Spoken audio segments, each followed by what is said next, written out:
বয়স মাত্র ৩৬। জাতীয় দলে টি-20 ফরম্যাট থেকে তিনি বাদ পড়েছেন অনেক দিন আগেই। কোনো কারণ ছাড়াই টিম ইন্ডিয়া তাকে সরিয়ে দিয়েছিল।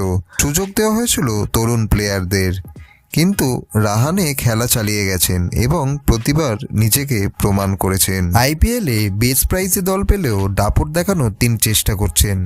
এবার কলকাতা নাইট রাইডার্স তাকে ১.৫ কোটি টাকায় দলে নিয়েছে। আইপিএলের আগে সৈয়দ মুস্তাক আলী ট্রফিতেও তিনি দুর্দান্ত ফর্মে রয়েছেন। বিদর্ভের বিরুদ্ধে ৮৪ রানের ইনিংস খেলে মুম্বাইকে সেমিফাইনালে তুলেছেন। এর আগেও তিনি অন্ধ্রপ্রদেশের বিরুদ্ধে খেলেছেন ৯৫ রানের দুর্দান্ত ইনিংস। মুস্তাক আলী ট্রফিতে ৭টি ম্যাচে তিনি ৪ বার ৫০ রানেরও বেশি রান করেছেন।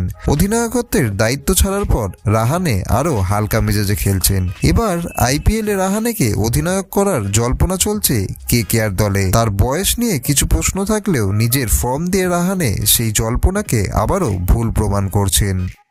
আর এরকমই ক্রিকেটের লেটেস্ট ভিডিও দেখার জন্য চ্যানেলটিকে অতি অবশ্যই সাবস্ক্রাইব করে রাখুন।